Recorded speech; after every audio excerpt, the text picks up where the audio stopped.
Welcome to Jim's review of the 2014 IS sedan, Lexus's newest redesigned model. And you can see now they've come out with two different versions of this vehicle, the luxury version and the F Sport version. There was four main objectives Lexus engineers had when they redesigned this model. The first and most paramount was to make this car fun to drive, which is a must in this segment.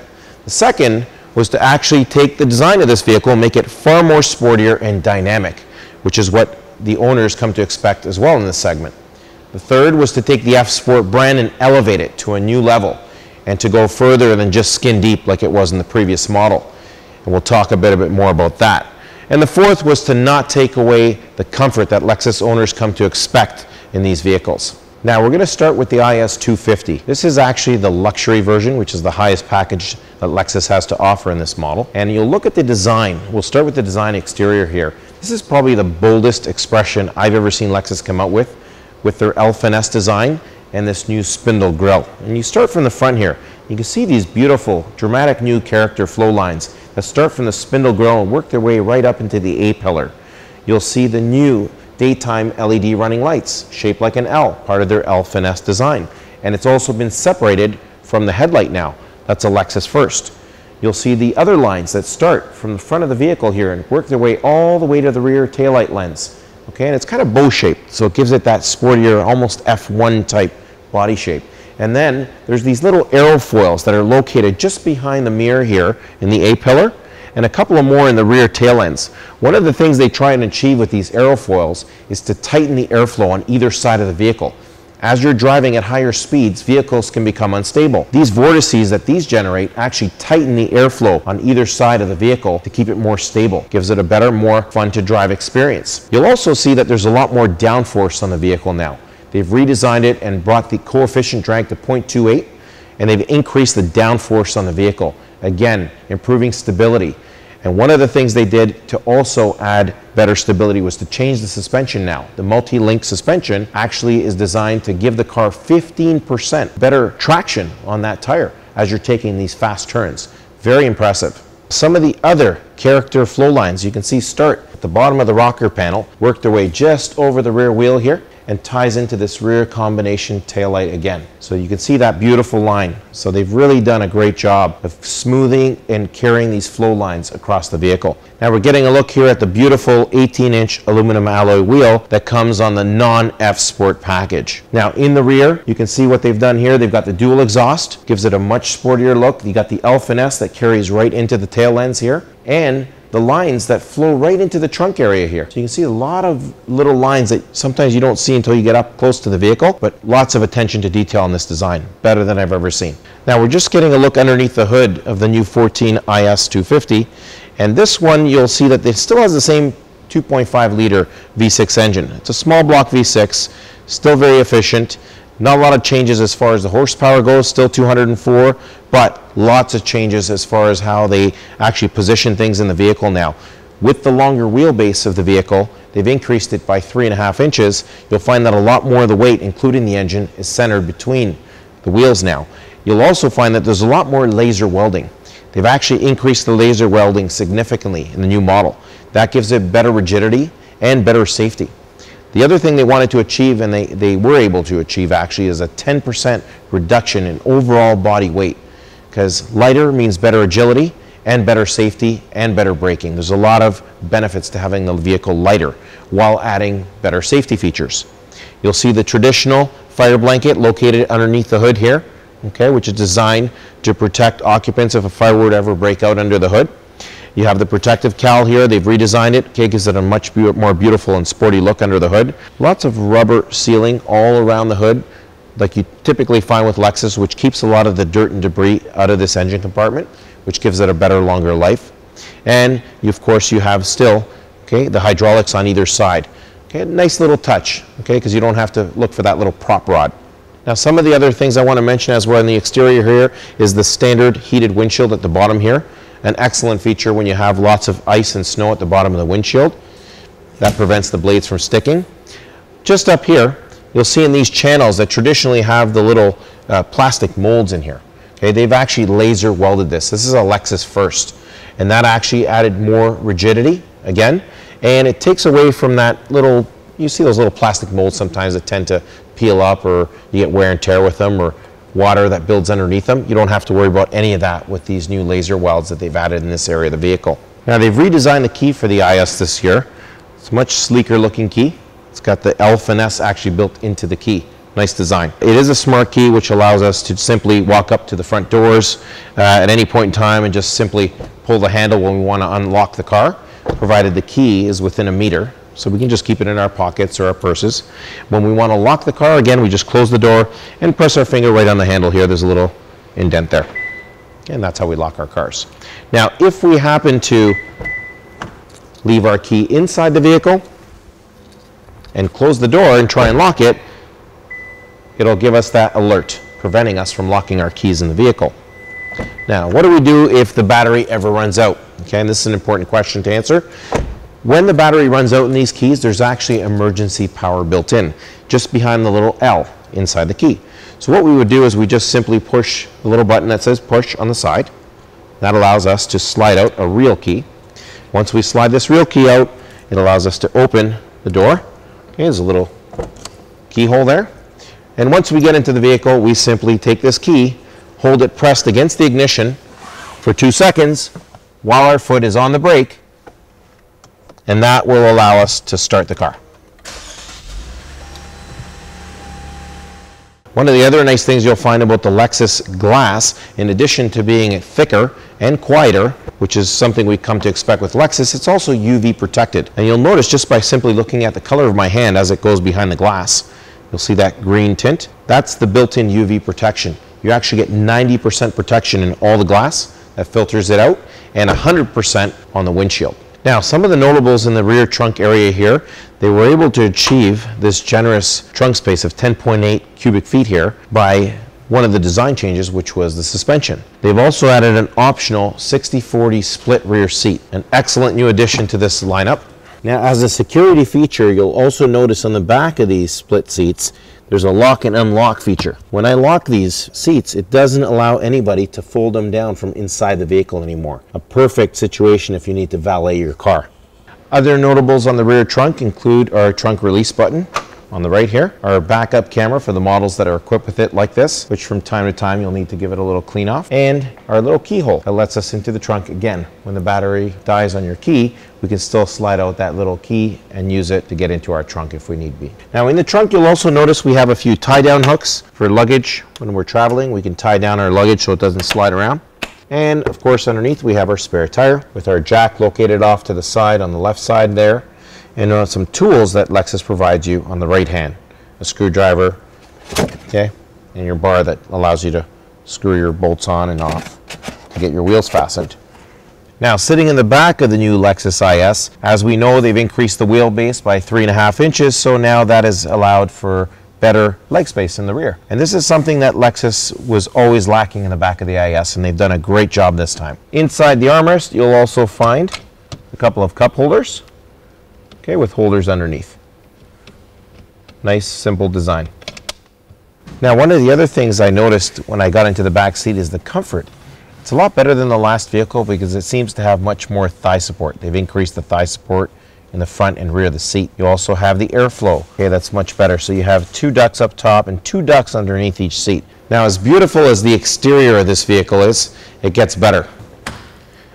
It continues inside. The all-new design, okay, and the thought, the attention to details goes right into the interior. Part of the fun to drive experience includes the new seat positioning. It's actually been positioned lower now by 20 millimeters, and the steering angle has been adjusted down by 3 degrees.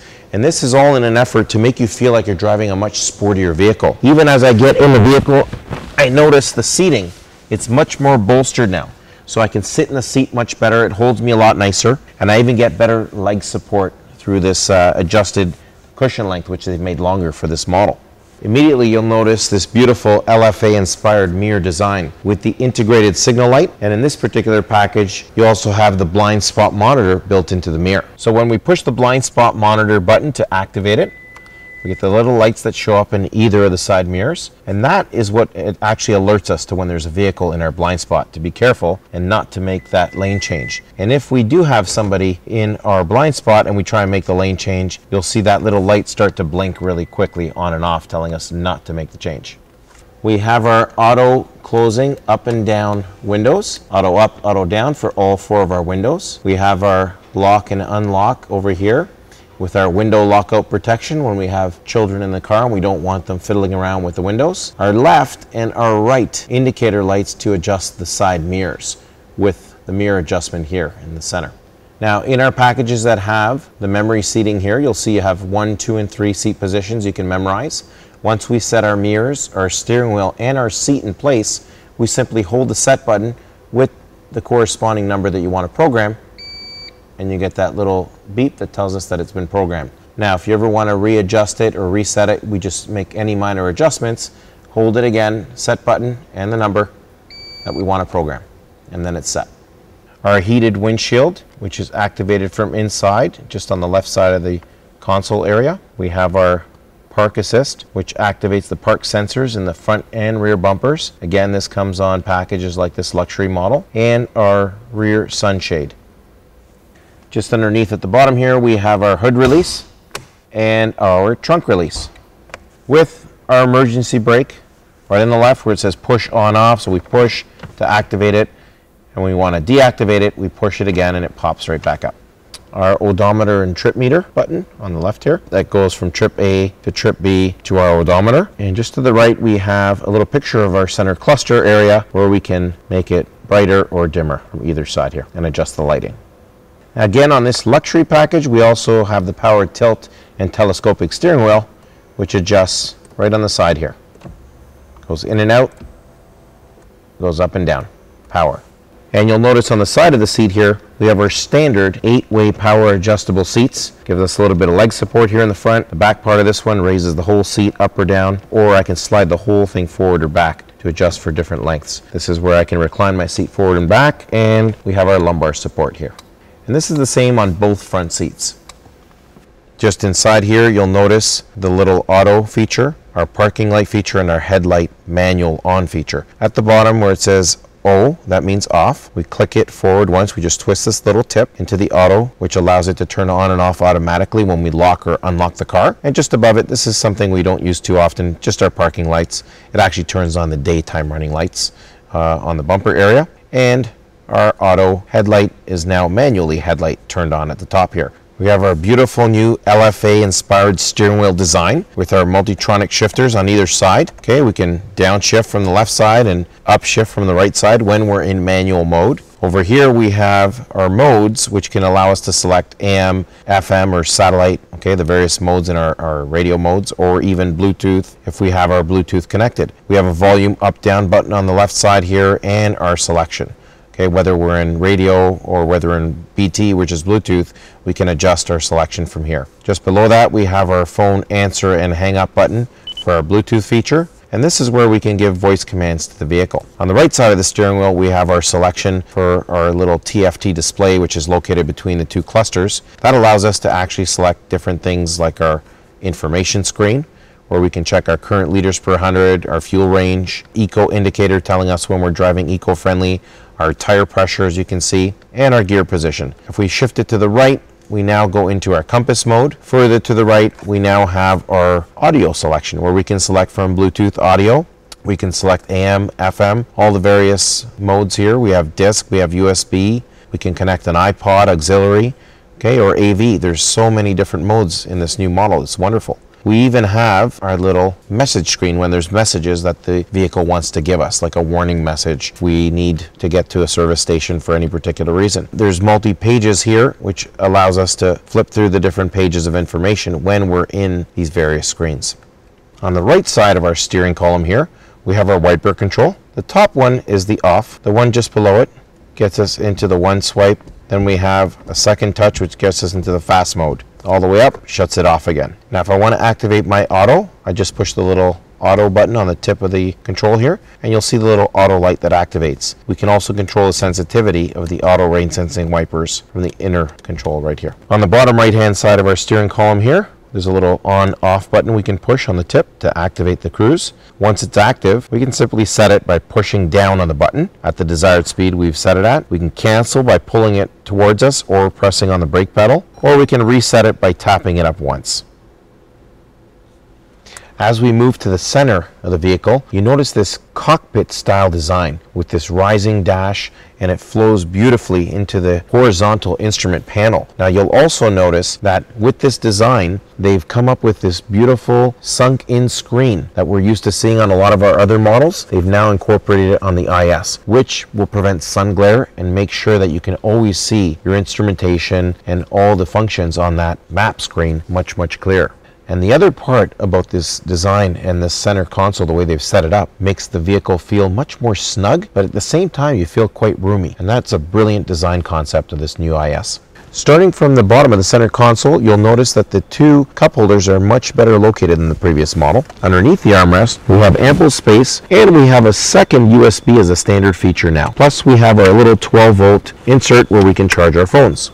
Our drive mode select is located just in front of that, which allows us to switch from sport mode to normal mode or eco mode, depending on what type of driver input we want to give the vehicle. Our shifter has a beautifully new design short shifter with a nice little leather pouch at the bottom, giving it a very sporty look. And just above that, we have our heated and cooled seats. This being the luxury package has both, and our little heated steering wheel button. Now the Mark Levinson is not part of this package, which is something we can get in our F Sport top packages or in some of our IS 350s. But a Lexus First is these new electrostatic switches for our climate control now. This is a Lexus First, and it's a very smooth and easy way to adjust your temperature, and it's dual. So your passenger can do the same. Now when you're in dual mode, the little light will come on indicating that we're using two different temperatures for the left and right side. When we shut off the dual, we can now control everything from the driver's side only. You'll also find some other nice features, okay, starting from the left, which is our auto feature for the climate control, or the off button where we can switch everything off, our manual fan speed adjustments, our mode where we can switch the direction of the airflow manually, our front defrost, our rear defrost, which also does our side mirrors at the very same time, our recirculate button, preventing fresh air from coming in the car, or our fresh air button, which allows fresh air into the vehicle, our AC on-off button, and just underneath we have our hazard lights if we're stopped on the side of the road for any emergency.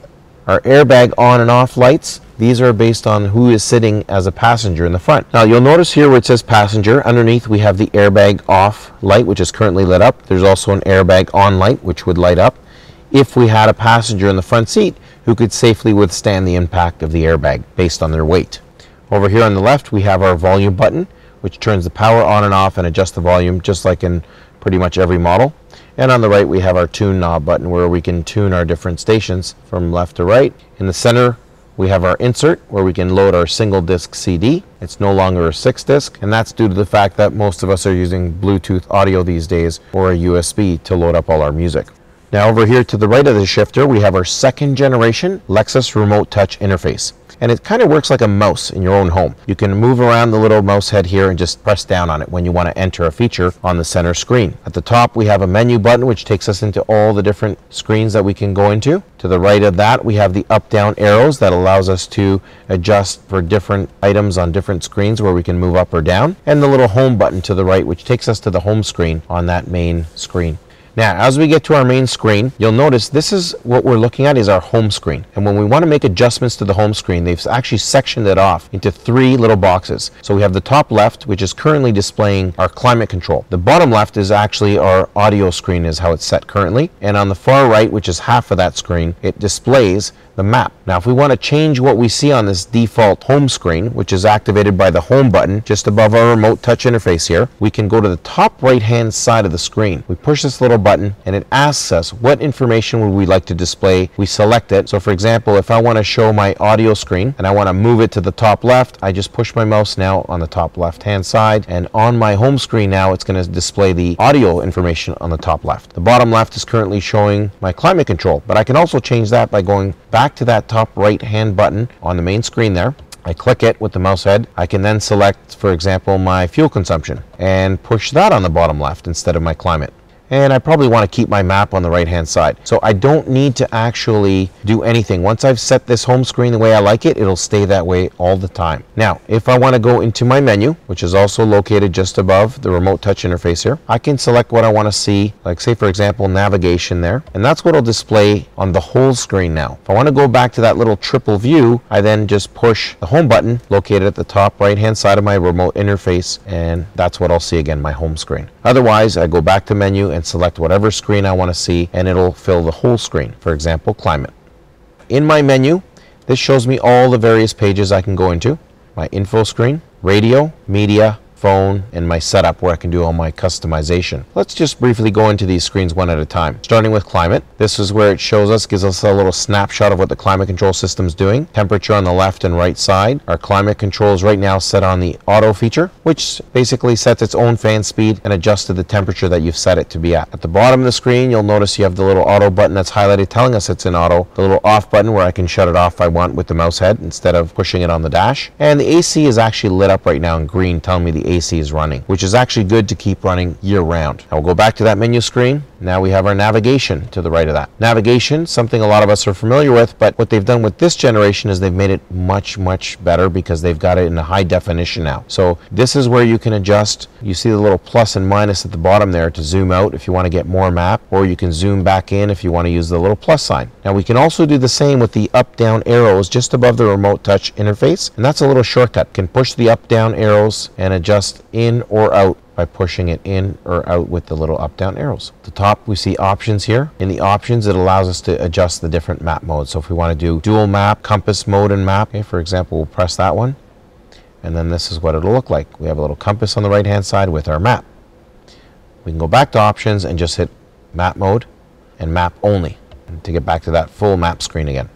Back into the menu, we have our info screen here. The info screen can show us a couple of different things here. We look at the average speed we're traveling, the elapsed time, our cruising range, okay? We can even look at our past record, okay? And if we want to clear all this stuff and start fresh, we hit clear. It asks us if we want to clear all our consumption records. We hit yes, and it basically starts everything fresh again. Back to the menu, we have our radio screen that allows us to make any adjustments and actually keep it on the screen there. So if I'm adjusting a station up or down for my steering wheel controls, it'll always display right on that main screen there.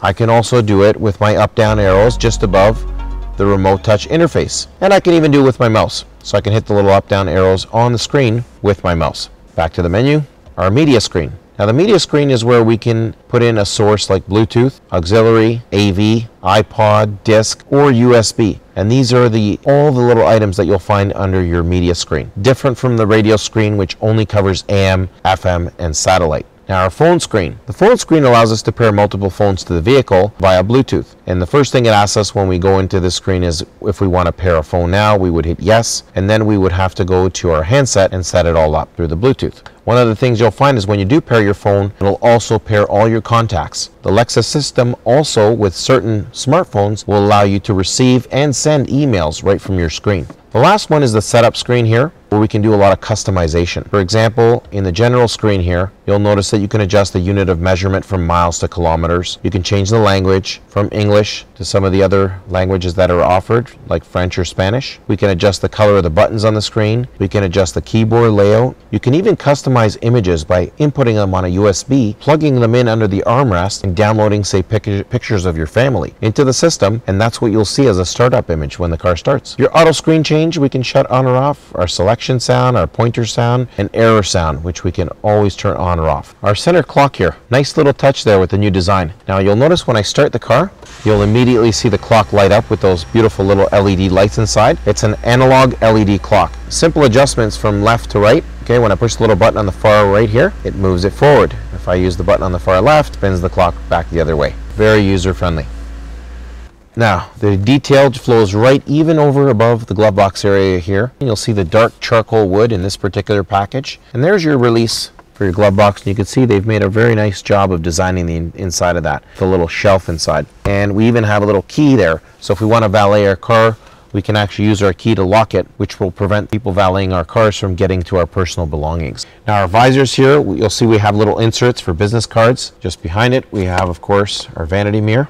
with the light that turns on as soon as you open it. We have on our center mirror here 3 different garage door openers we can program, and then we have our on and off button for our auto electrochromatic mirrors, which we can turn on and off, and they basically allow the mirrors to dim when somebody's driving behind you with their high beams on. Up here we have our map lights for either side, our tilt up down, and our open and close for our moonroof, and the same thing on the passenger side over here.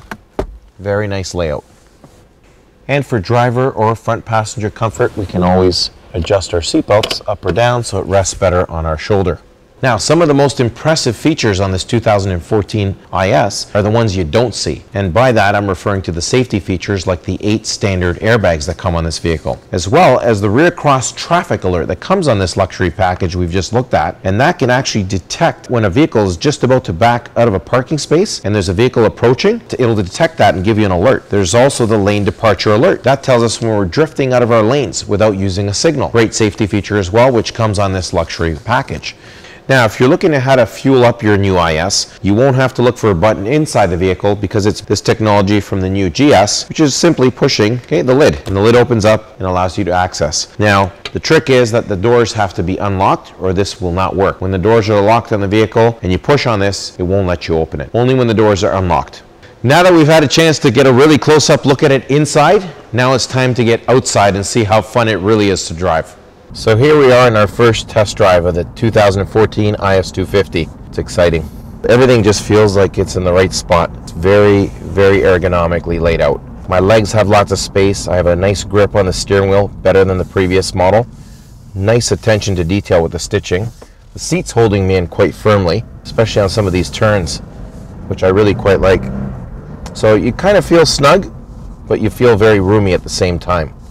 I love the layout of the dash. I have a very clear picture of my screen, so I can see things quite clearly even on a very sunny day like this.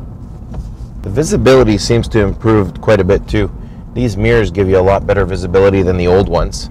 And I also feel that when I'm driving this car, even in my rear view mirror, I seem to get better visibility than the old model. So they've done a lot of improvements. My headroom is clearly better, and I feel like I got a bit more shoulder space as well, which according to the measurements it should be. Now I'm getting into some turns up here, and I'm going to be able to push this a little bit harder just to see how this all feels. Wow, it really holds the road quite tight. Very different than the old model. I thought the old model was quite good on the cornering, but this is even better. Now, some of the engineering changes they made to make it feel this way were the improved suspension, and of course that has allowed for better grip. 15% better grip to be exact on the tires, and that makes a big difference when you're taking turns like this. With the new braking system on this model, I also want to put the brakes to the test just to see how they feel and how the stability of the nosedive feels when I hit those brakes. Here we go. It doesn't seem to dive at all. It's really holds its composure when you brake hard. I like that. So one thing I want to try here is the drive mode select. So I'm going to put it in sport right now. Just want to test the responsiveness. Yeah, clearly it's a lot more responsive. It also holds the RPMs. As I take my foot off the accelerator, it still holds the RPMs at a nice high RPM, so it gives you a nice response when you tap on the gas again. Let's move it back to normal now. Yeah, in normal you can see the RPM start to go down a bit lower, a little less responsive, which is what I would expect in normal mode. Now I'm going to try the eco mode and see how that feels. So quicker shifts at lower RPMs. It's still fairly responsive. I don't feel like it's underpowered in eco mode. This is actually quite impressive. Now I've been driving for several minutes now, and I've taken notice of how they've angled this steering wheel a bit lower. It does make me feel like I'm driving a much sportier car, even with this slight difference in the lower seating. But it doesn't feel uncomfortable at all. It's just nice, snug, and comfortable is how I would describe it. I love the short shifter. The short shifter on this is really easy to hold on to while you're driving. It actually gives you something to hold on to when you're accelerating hard, and that's something drivers like in these sporty cars. And of course, my second generation, my remote interface touch here, very comfortable if you just want to rest your hand. It's shaped so that the palm of your hand sits quite comfortably on it. Currently in normal mode right now, and I'm going to start with Eco. I want to just check and see how the responsiveness is with Eco. And then I'm going to shift on the fly, because you can do this at any speed while you drive the IS, is shift from normal to eco or sport. That's really good actually. Great responsiveness in eco mode. I'm going to work my way up to normal now and see how that feels. Still very responsive. Actually a little bit better. Yep, there it is. And then last, we're going to try our sport mode by clicking this to the right. I just shift that knob and turn it one click to the right. And now the dash turns red. It says sport, and yes, this is much more responsive than either of the other two modes. Wow. Holds the RPMs real high just so that you still have that responsiveness.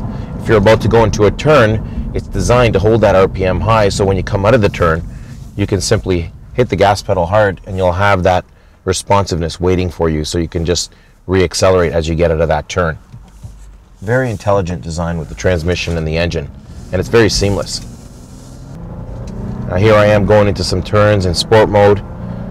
It feels very seamless and it's ready to go. After driving the 2014 Lexus IS 250, I can say without a doubt this is fun to drive. Lexus engineers have done a great job. I can also tell you that this is probably going to be, in my opinion, a game changer for Lexus, because this is the first time they've been able to blend this type of fun with this type of design. And in this class, these are things that are an absolute must. And Lexus, great job.